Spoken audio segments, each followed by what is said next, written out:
What is going on, guys? We are back playing some more Surviving with Mekanism version 10, and today we are finally going to be setting up the fusion reactor, which is pretty much the go-to method for power generation when it comes to late game Mekanism. Now this thing is crazy overpowered, and honestly I don't think I'm exaggerating even slightly when I say that, because the amount of power you get from this thing, even if it's not fully maxed out, is crazy. It's going to be at least 10 times better than pretty much anything we've set up in this entire series so far. And then on top of that, I'm going to say it's relatively easy to set up. It's not easy at face value, but compared to a lot of the other stuff we've set up so far, if you had no issue with those, then this thing should be a cakewalk for you, which is great because we're on episode 20 right now. We're getting tired. We're dragging our feet when it comes to setting these things up. And honestly, the last episode on the thermoelectric boiler, that thing was painful with the amount of math we had to do there. This one is way easier.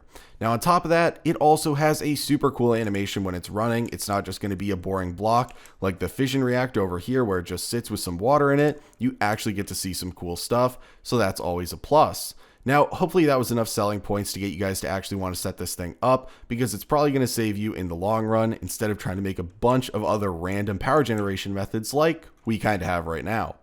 But there actually are two different ways to set this up. The first one is going to be the air cooling method, which simply generates power by inputting fuel. And that's what we're going to be going over today. It's the easier of the two, but it also is going to generate less power. Again, relatively speaking, it's still a crazy amount of power. But if you want the most bang for your buck, then you're going to want to do water cooling, which is very similar to the fission reactor that we set up with water cooling, where you are going to be generating steam, and then that's going to go into an industrial turbine to actually net you some power.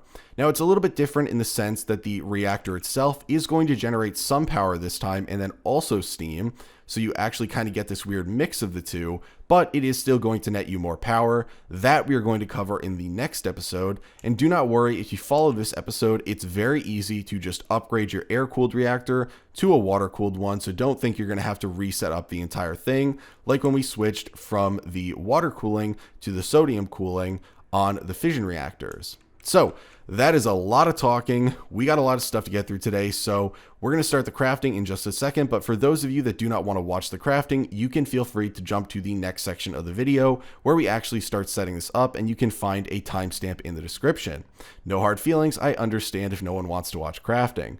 But for those of you that do want to watch, let's jump into this. So, that's the wrong chest. Here we go. So, as you can see, this is actually semi-expensive for some of the blocks. Some of them, though, are relatively cheap. And so the name of the game, much like the supercritical phase shifter, is going to be minimizing the amount of frame that we need. Now, normally it would be called casing. I don't really know why it is called frame in this one, but it is. You can treat them essentially like the same thing, though. So we're going to attempt to maximize the amount of glass we use and minimize the amount of frame, because as you can see right here, the recipe for the frame requires atomic alloy and polonium pellets, and so if you need a lot of that, then it's going to be a little bit painful. So we're going to be making a bunch of the frame right out the gate, and then we're going to be using that to make things like the fusion reactor controller, the fusion reactor ports. Then we've got some reactor glass, which we need to use also to make the laser focus matrix. And then on top of that, we need to assemble all the different things to actually make the laser, which is going to charge up, send a burst into our setup, and actually start the reaction. So we'll grab out all these things in here, some of which, again, are relatively expensive, and some of which are really cheap compared to the rest of it. And I already have some things pre-crafted, simply because it would be relatively lengthy to go through them on camera, and chances are it's really not that complicated. You won't need me to cover it. So first things first, we are going to be making the fusion reactor frames. And right here, we're going to be making a little bit of an excessive amount. We really only need, I believe, 49, but as always, because they come in crafts of 4, you're going to probably have a little bit extra. Now we're going to be making one fusion reactor controller, which is going to be using up 5 of those frames that we made. So there we go. And then we're going to be making 3 of the fusion reactor ports. Unfortunately, we're going to be making 1 extra that will probably never get used. Well, we might use it next episode, but we'll be making 4 of these, and that is where the remainder of our extra frames go. Now, I believe we're only going to be using 36 of them today on the actual setup of this, but of course, because we had to make them in groups of 4, we do have 3 extra. So We're going to be making now some reactor glass, and this one is pretty much the same. We're going to be needing, I believe, 25 of it for today's episode, but because we need 4 additional, we're going to be making 32 of them, and then we're going to be using 4 for the laser focus matrix, which we actually only need 1 of. I doubt we'll ever use a second one, but we'll craft that, and there we go. Now we actually pretty much have everything that we need to set up the reactor, so that's not too bad. There's not too many blocks, but we do need to set up the stuff for the laser, and so we're going to be making a single laser. You'd probably want to make more if you are not, in my situation where you're recording an episode, because I can pretty much leave AFK, go make a sandwich, and come back and finish the episode, but the laser is going to take a while to charge, and so the more lasers you have, the faster it will be.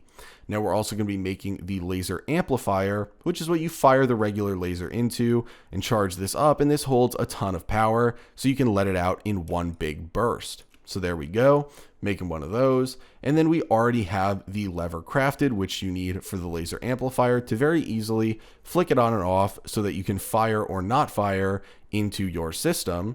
And then lastly, the one part that I did off camera that you will need and is kind of annoying to do is making the hull ROM, which is going to come initially empty by using a metallurgic infuser with 4 gold dust and some charcoal. And you're going to get the hull ROM with no gas stored, and it says insufficient fuel. Now this you then fill in a chemical infuser using deuterium and tritium combined to make DT fuel, and then you're going to fill it with 10. So it really doesn't require much, but this is going to be what you use along with the laser to jumpstart your reaction. So I didn't want to do this on camera because we're not going to deal with the fueling on camera today, but that is something you're going to need to craft and get set up before you jump in and start working with stuff. But we might as well sleep and then head downstairs to start setting stuff up.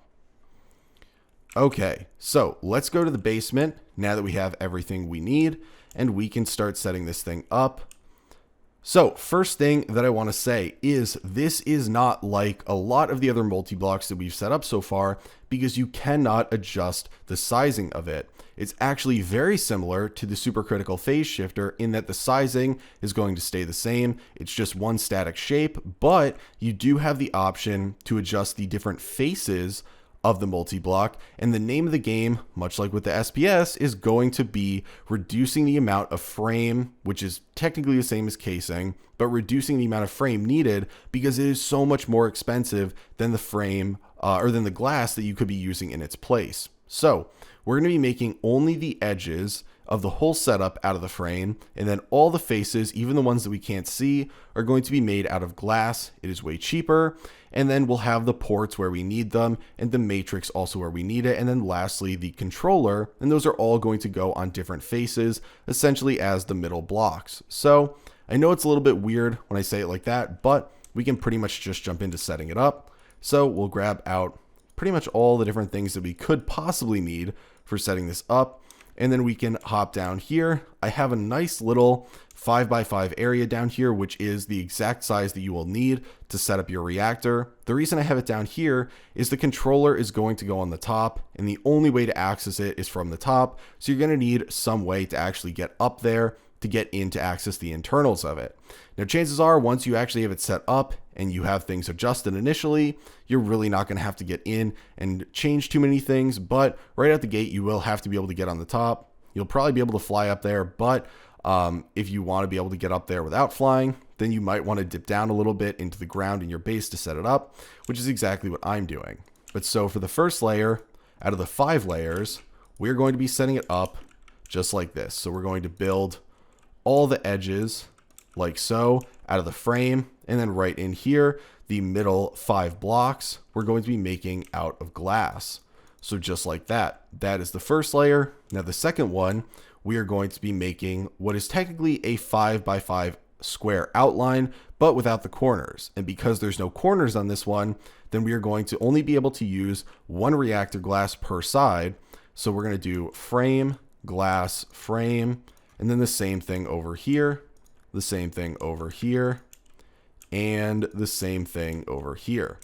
So that's the second layer. Now we are on to the third layer, which is actually the middle. And then the top two are just going to be a mirrored version of these ones. But for this one, this is where we're going to put pretty much all of our different ports and stuff right in the middle of all the different faces.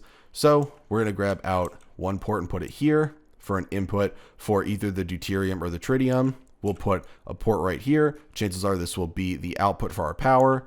And then we'll put a port right here, and this will be for whichever fuel we are not inputting on this side.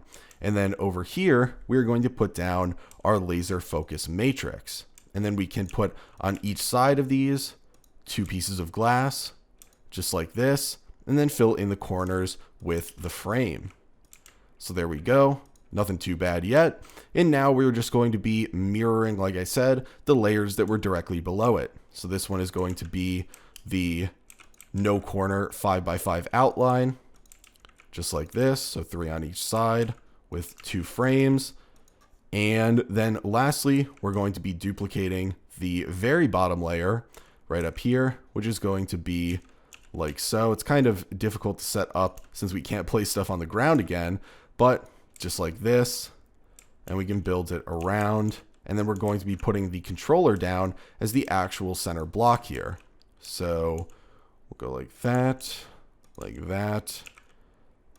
and fill that in, and then put down the controller. And you can see that because it's actually formed, this thing turns orange. If it was not properly formed, this would stay gray and you wouldn't actually be able to access anything in it. But because it's formed and we did everything properly, because we're amazing, obviously everyone in the video, I know, will get it right the first try because we're all awesome at modded Minecraft. But we see the internals of the fusion reactor. You can see it says it's formed. Chances are it would not say not formed because you just wouldn't be able to access it. But there are 3 tabs over here on the side. So the first one is heat. This is going to show you your plasma temperature, your case temperature, and then this is going to be where your power storage would be for the actual internal buffer. And then down here is where you would have your water and your steam if you were to actually have that setup going, which is what we're going to go over next episode. So this one you really don't need to concern yourself with too much. The next one is going to be the fuel tab for this, and this is where you're going to set the injection rate. Now this is something that's very important to actually understand because you can input both deuterium and tritium separately, or you can combine them into DT fuel and then input them like that.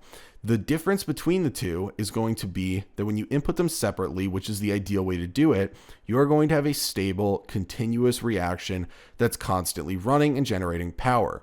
If you input them as a single fuel, as DT fuel, having been combined outside the reactor, then you are going to get a massive burst of power, but the reactor itself is going to basically instantaneously consume all the DT fuel and the reaction will stop working. Because for the reaction to continue, you need to maintain fuel and a certain internal temperature.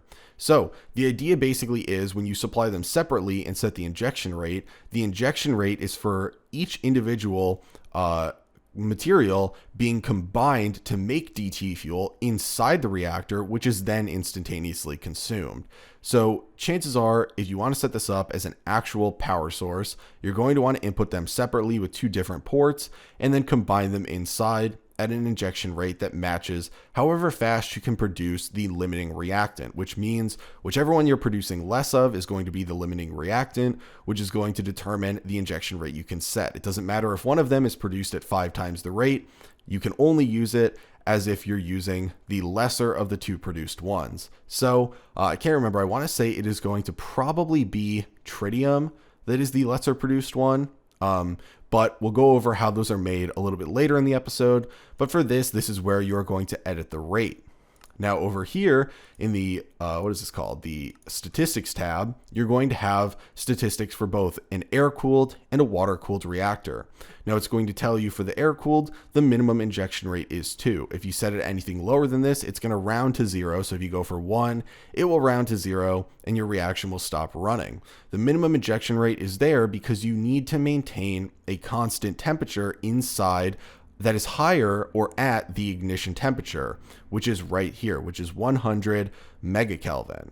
Now, it has the max plasma temp and the max casing temp, which will come up for whatever your injection rate is at the time. And then the passive generation, which is currently at 0, is going to tell you the power you're generating per tick for whatever injection rate you have it at. So I think we should be able to set an injection rate right now with no fuel in it. And we can see over here now that the passive generation for the minimum injection rate of 2 is 1 megajoule per tick, and the max plasma temp is 300 megakelvin, and the max casing temp is 200 megakelvin.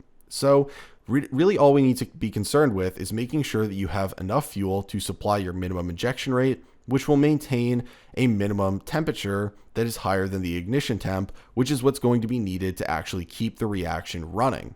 Obviously, with water cooled, it's the same idea in terms of the minimum injection rate, the ignition temp, all that good stuff, but you're going to have lower passive generation, but you still get some, and then you're going to have steam production, and that steam is then going to get pulled out and put into an industrial turbine, which of course we will go over, like I said, next episode, but just to briefly give you guys an idea, because we're looking at it right now, why not?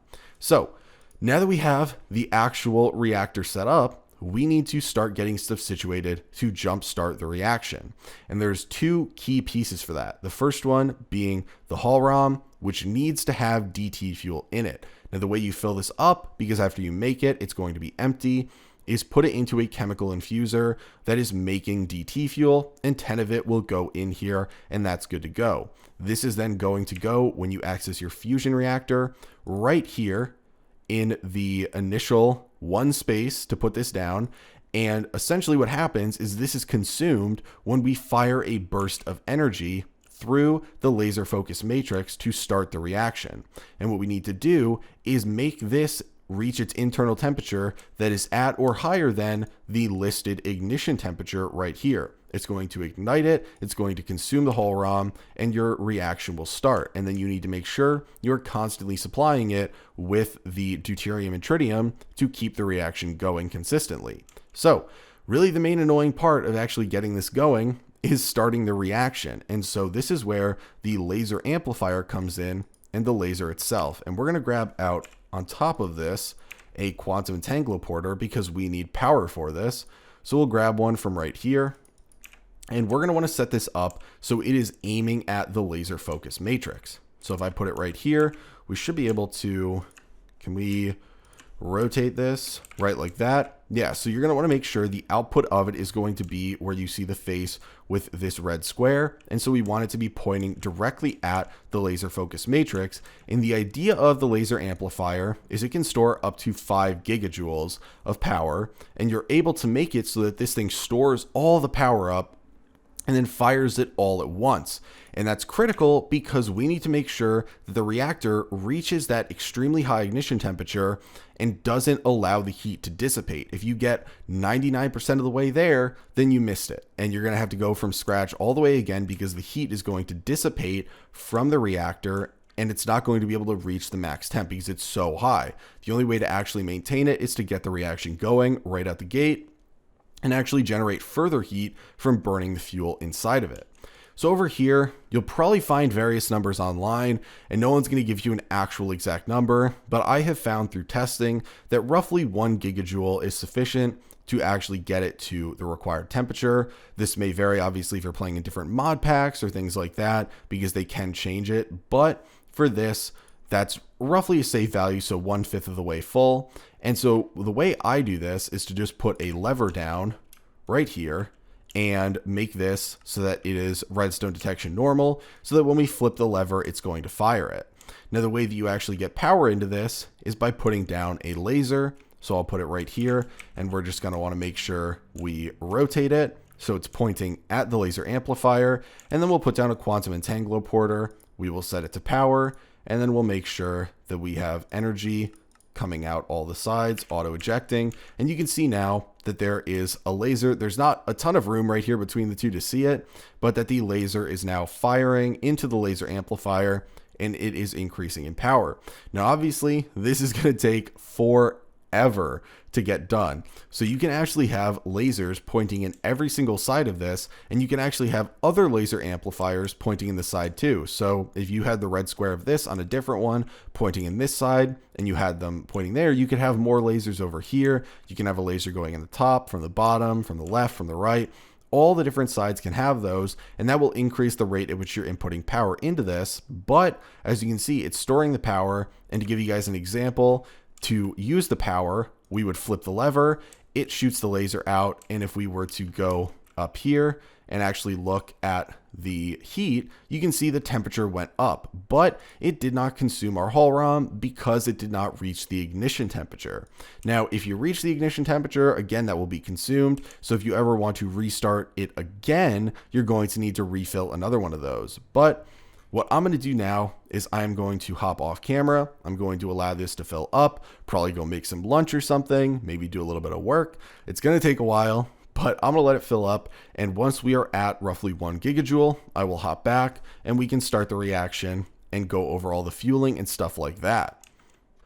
Okay guys, so we are back and we currently have the laser amplifier at roughly 1.02 gigajoules. Now this is going to continue filling up for a little bit because there is one thing we actually have to set up before we try and flick on this reaction, and that is going to be actually inputting the fuel in here. So once the reaction starts, it's able to run, because if you start the reaction, even if you're successful, if there's no fuel in there, it's going to stop. So we have the inputs on each of the two faces on the side, and then we're actually going to adjust using the configurator on the back. We got to change this setting. We're going to make this as the output for the power. Now we're going to be using the quantum entangloporters, which are right here. We're going to grab out 3 of them, and we're going to use these to actually set the power to go upstairs. So we'll put one right here, and we'll put it to our power input and put the side configuration so that it is all on input, and that should make it so this thing doesn't fill up. And then we're going to put the deuterium and tritium in on each of these sides. Now to briefly cover these in case you guys don't know, deuterium and tritium, if we look at DT fuel, deuterium is going to come from putting heavy water into an electrolytic separator. Now, if you don't know how to get heavy water, it's simply putting down a pump and putting a filter upgrade in it. And then instead of it getting water, it gets heavy water at a much slower rate. So right now I have a couple of these pumps upstairs right next to our, I think next to our melon farm. I have a couple of them running, and they should be sufficient to get us the deuterium. And then we're just dumping the oxygen and putting them into a quantum entangloporter to bring it down here. Now for the tritium, this one is a little bit more annoying to get, but it is going to be using a solar neutron activator using lithium, which comes from the liquid lithium. So you're going to need to decondensatrate it in a rotary condensator, and that is going to come from using brine in a thermal evaporation plant. So this is what I'm using most of the lithium we have for. Chances are you're going to want to set up multiple thermal evaporation plants to produce enough lithium for this to then turn into the tritium, but chances are this is also going to be your limiting reactant of the two. So not always, but it's way easier to set up just additional pumps to an electrolytic separator to get the deuterium. It's a lot more annoying to set up a bunch of massive multi-blocks to get the required lithium to convert to tritium. So just a couple things to note. We're not actually covering that in the video because each one really isn't that complicated to do. It's just kind of annoying. So it's like 1 or 2 additional steps to actually get them. But what we are going to do, and you can actually see, just a side note, that there actually is power in here, because when you attempt to start the reaction and you have heat in here, you are going to, as it dissipates, you are going to get power from it. So it takes forever for the heat to actually dissipate as you get to the lower end of it, but you are going to, every time you try and fire it, you actually do generate power by firing stuff in here, even if you don't have fuel. So it's kind of interesting. But that's why the power is then going to get sucked out the back here. But what we're going to do is put down one of these entangloporters over here, and we are going to put this on, let's do deuterium. Then we can set this here, and then put the side config for gases to be inputting. We'll put it on output on every side and auto eject. And if we pop up here and go to the fuel, we should be able to, oh, I didn't set this not set properly. It's set on deuterium. but it's not showing anything in there. What if we set it on tritium? There we go. Okay, so there's tritium in there, which if we go in here, we can see there's now tritium. I might have set the deuterium one differently. Is it still set to this? These should have been swapped. I put the fusion one and then we deleted it. But this should be, is this a deuterium one? This is the one with all the deuterium. Okay, well, they're just named improperly then. My mistake. But we're going to put this one on the other side, and then we're going to put it to gases, and we're going to put it on outputting there. And now we should actually have sufficient fuel in here for both types with deuterium and tritium. And we're going to set the injection rate to start at 2 because this is the minimum required one. If you were to set it higher, you totally can. So if we set it to 4, we're good on that. But we're going to start it at 2 and we're going to go up just to verify that we are able to continuously supply enough to not run out, because we don't want our reaction to stop, because it's a huge pain, obviously, to get this thing going. As you can see, we've gone up 0.05 gigajoules since we started recording this, or maybe 0.06. But now we actually have all of our fuel in there, and we should be good to go with flipping this and actually starting our reaction. But we're going to go through a checklist, because this is important if you don't want to waste all this power. That's kind of annoying to get. It's not a lot of power, but it's annoying to get it in there. So checklist 1 is going to be, is the hull ROM in here? Does it say it's ready for the reaction with DT fuel in it?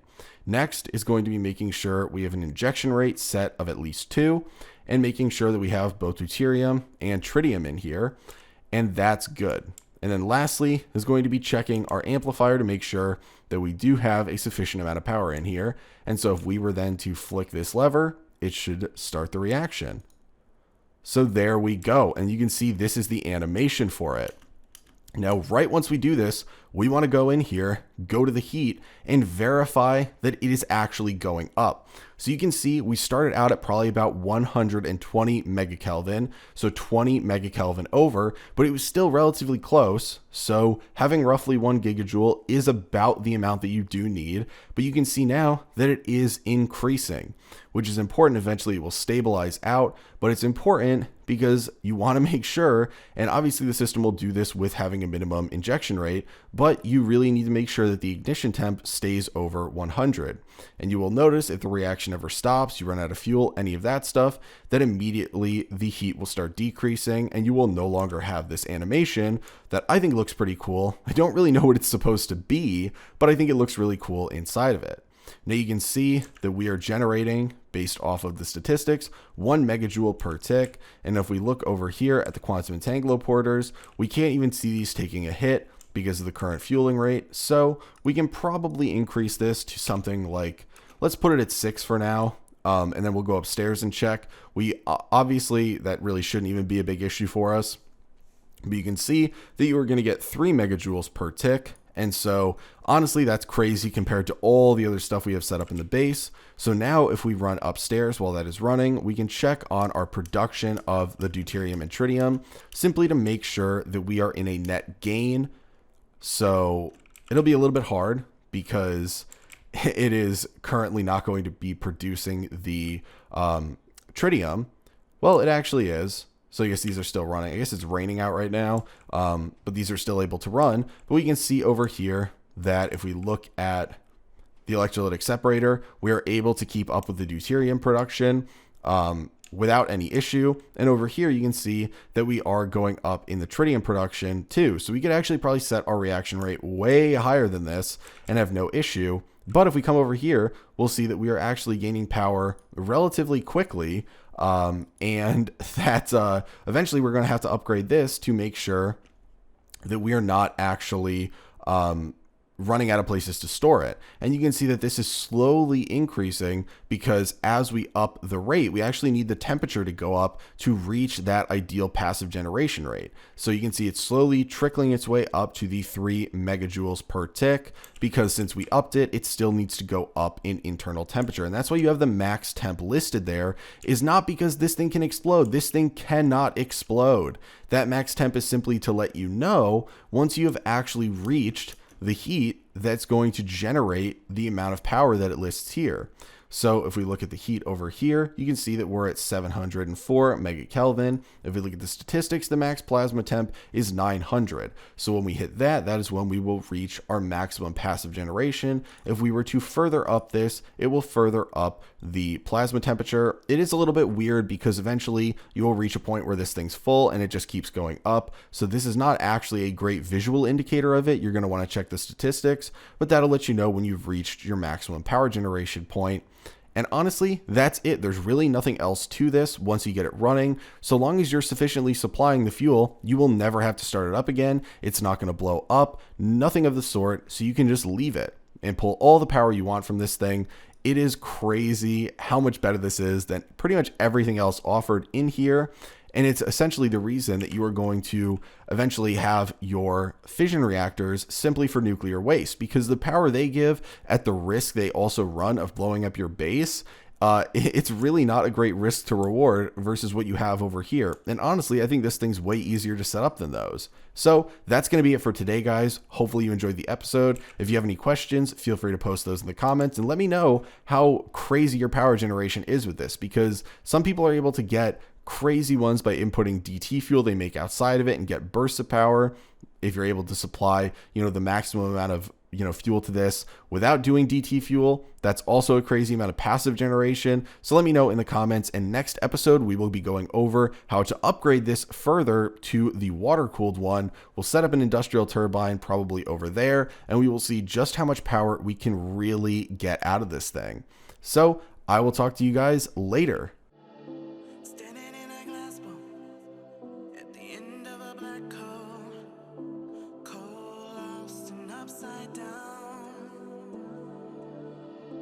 Faces swirling past me, all my memories rolling vastly.